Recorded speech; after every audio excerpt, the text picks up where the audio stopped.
বন্ধুসকল আকৌ এবাৰ স্বাগতম জনাইছোঁ আৰু আপোনালোকে চাই আছে দেৰগাঁৱলৈ আছোঁ। আজি মই ৰোষ্ট নকৰোঁ কোনো গানৰ, আজি ৰোষ্ট নকৰোঁ, কিন্তু এগৰাকী আইতা আৰু এগৰাকী ককা, বৃদ্ধ ককা আইতাৰ যি অভাৱ আমি পূৰণ কৰিবলৈ ওলাই আহিছোঁ। আপোনালোকেও মই ভাবোঁ ফাৰ্ষ্টে ভিডিঅ'টো চাই লওকচোন। আপোনালোকে খাবলৈ পায়নে ভালকৈ? আপোনালোকক ঘৰতো ভালকৈ ব্যৱস্থা কৰি দিব লাগে আৰু সকলোবোৰ কৈ দিয়ক। পানী পৰে আপোনালোক কেনেকৈ থাকে ইমান বেয়া অৱস্থাত? দল সংগঠনে চৰকাৰে একো ব্যৱস্থা কৰা নাই আপোনালোকক? আপোনালোকে ইমান গৰমত কেনেকৈ আছে এইটো অৱস্থাত? আপুনি খোৱা পানী কি কৰে?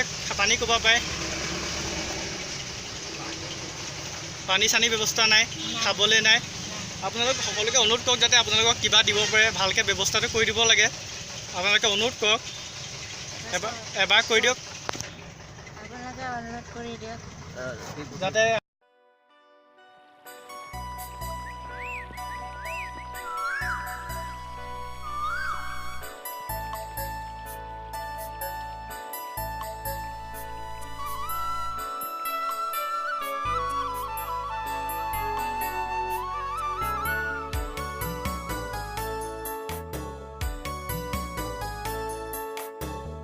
মই ভাবোঁ আমি যেনেকৈ ওলাই গৈছোঁ তেনেকৈ আপোনালোকো ওলাই আহক আৰু আপোনালোকেও সহায় কৰক। একেখন আকাশৰ তলতে আছে, একে উশাহ লৈ আছে, একে মাটিৰ ওপৰত আছে।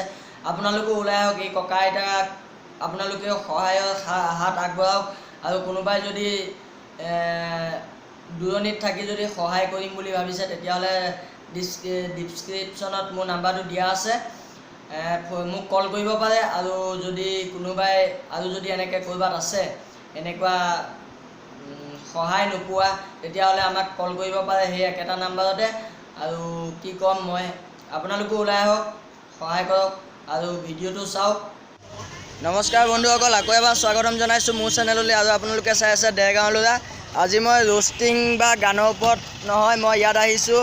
এতিয়া মই বৰ্তমান আছোঁ লাহতি চাৰিআলিত আৰু পেট্ৰল পাম্প আছে এইখনত। তাৰ কাষতে এখন বেকাৰী আছে, তাৰ কাষত এটা সৰু জুপুৰি আছে দেখিছে। সেই জুপুৰিটোত সোমাই যাম আমি আৰু তাত ককা আইতা এগৰাকীয়ে কেনেকৈ বসবাস কৰিছে, কোনো চৰকাৰৰ ফালৰ পৰা সাহাৰ্য পোৱা নাই। ভাবিছোঁ আমি তেওঁলোকৰ কি হয় কি নহয় চাই লওঁ আহকচোন। এইজন ককা দেখিছে, আপোনাৰ গা বেয়া ন?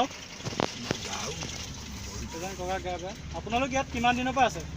আমি অঁ মই জীৱন নহয়, অসম আন্দোলন কোন বছৰ হৈছে? কোন বছৰ? আপুনি আগতে কিবা চাকৰি কৰিছিলে বোলে?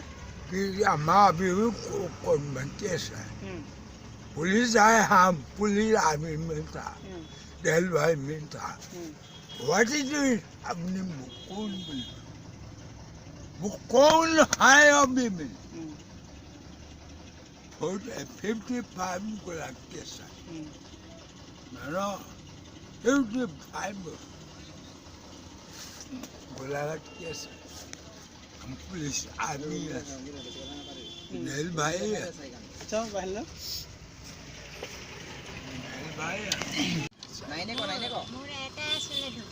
কেনেকৈ ঢুকালে? এয়া ককা আইতা এটা ল'ৰা ছোৱালী আছিলে, সেই বেমাৰত ঢুকালে ককা আইতা। ককাই আগতে চাকৰি কৰিছিলে ন? মই এতিয়া আছে। অঁ, এই চৰাইকেইটা পুহিছে নি? অঁ, তাৰপিছত ৰিক্সা চলাইছিলে ককাই। আপোনালোকে ইয়াতে খায় ন? ইয়াতে ককা আইতাই খাই দেখাইছোঁ। আপোনালোকক অনুৰোধ জনাইছোঁ যাতে ককা আইতাক অকণমান সহায় কৰক, যাতে ককা আইতা ধুনীয়াকৈ থাকিব পাৰে। ইমান বেয়া অৱস্থাত ককা আইতা আছে, আপোনালোকে খোৱা ব্যৱস্থাটো কৰক, ভালকৈ খাবলৈ দিয়ক ককা আইতাক। ককা আইতাও এটা জীৱন আছে, ককা আইতাও ভালকৈ থাকিব বিচাৰে। আহি মোৰ নিজৰে দুখ লাগিছে এইটো অৱস্থাত। আপোনালোকে ককা আইতাক সহায় কৰক।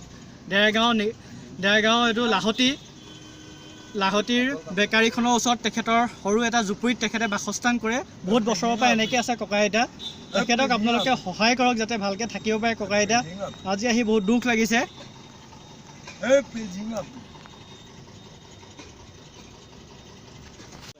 বহুত লোক চাবলৈ আহে কিন্তু কোনো একো ব্যৱস্থা কৰা নাই। আপোনালোকক অনুৰোধ জনাইছোঁ, যোনে মোৰ ভিডিঅ'টো চাই আছে, ককাক কিবা এটা ব্যৱস্থা কৰক। ককাই এই অৱস্থাত এই ঘৰটোত সোমাই আছে, ওপৰৰ পৰিৱেশ দেখিছে, গোটেই টিং চিং ফুটা। আপোনালোকে ব্যৱস্থা কৰক কিবা এটা যাতে ককাই অকণমান সকাহ পায়।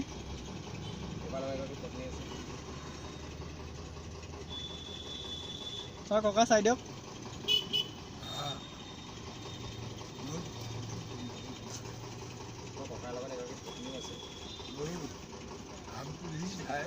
এইটো পৰিৱেশত আপোনাৰ স্বাস্থ্যৰ কাৰণে সুবিধাজনক নহয় এটা ভাল পৰিৱেশ লাগে ককাহঁতৰ কাৰণে আপোনালোক চবেই সহায় কৰক যাতে ককাহঁতে ভালকৈ থাকিব পাৰে আহি নিজৰে বেয়া লাগিছে যে এইটো পৰিৱেশ দেখি আপোনালোকৰ দল সংগঠনক অনুৰোধ জনাইছোঁ যাতে ককাহঁতক বেয়া লাগিছে বন্ধুসকল আজিলৈ ভিডিঅ'টো ইমানতে সমাপ্ত কৰিছোঁ আৰু এই ভিডিঅ'টো যদি ভাল পাইছা লাইক কমেণ্ট শ্বেয়াৰ কৰিবা আৰু নতুনকৈ যদি কোনোবাই মোৰ চেনেলটো চাইছা তেতিয়াহ'লে ছাবস্ক্ৰাইব কৰিবা আৰু কাষত থকা ঘণ্টাটো টিপি দিবা কাৰণ মোৰ প্ৰতিটো ভিডিঅ' সকলোতকৈ আগত চাবৰ বাবে আৰু এই ভিডিঅ'টো শ্বেয়াৰ কৰিবা যাতে সকলো ৰাইজ ওলাই আহে